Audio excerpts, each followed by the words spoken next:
To a small dish, add in 6 tablespoons of warm water that has been heated up in the microwave for about 15 seconds. And then add in 2 tablespoons of ground flaxseed to that and let it sit aside and let it turn into gel. It should resemble the egg, so it'll be slimy and gooey just like an egg. And go ahead and give it a little bit of a mix. Again, set it aside and let it turn into that gel egg texture. Now to a medium-sized bowl, add in 1 cup of oat flour, 1 cup of cocoa powder, 2 teaspoons of baking powder, and then a half teaspoon of salt, 2/3 of coconut sugar, 1 cup of plant-based milk. I used rice milk because it tastes delicious. And then add in a full tablespoon of vanilla extract. Now add in 3/4 cup of pumpkin puree.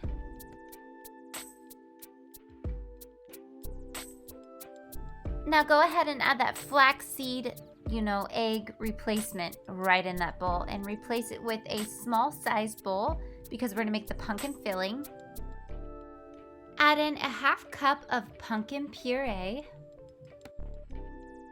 Add in 3 tablespoons of coconut sugar. Add in a 1/4 cup of coconut cream that is in a can. Add in 3 tablespoons of pumpkin pie spice. Now add in 2 tablespoons of tapioca starch. This will be your thickener. Now to your main chocolate bowl and everything, add in a half cup of unsweetened vegan chocolate. Now go ahead and start mixing your pumpkin pie swirl filling first, so that way when you go to mix the other bowl, it won't matter if the color touches it because chocolate covers over orange. Now that that's fully mixed together, go ahead and go back to your main bowl and mix your chocolate mixture very well until it's fully mixed.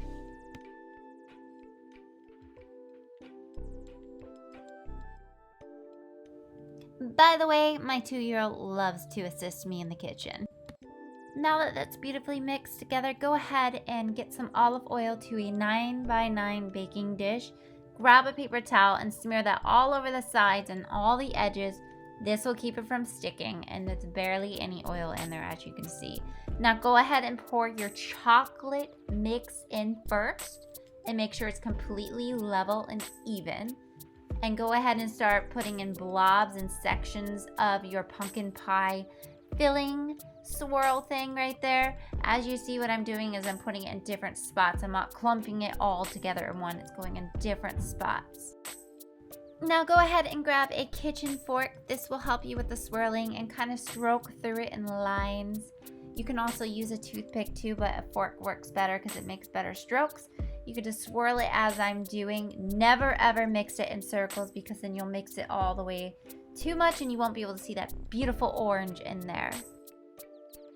Doesn't that look absolutely beautiful? Now go ahead and preheat your oven to 350 degrees Fahrenheit. And once it's ready and preheated, place your yumminess into the oven and let it bake for 40 minutes. Now that that's done baking, guys, go ahead and pull that right out of the oven. Let it cool down for about a while onto the counter, maybe a couple hours, and go ahead and just cut it up to the shape of your liking and serve it to your family or your friends, whoever you're gonna give it to. They're gonna love it.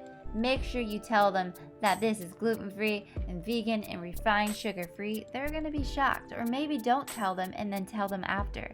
If you have any questions, guys, reach me on Instagram and I'll be so happy to answer your questions.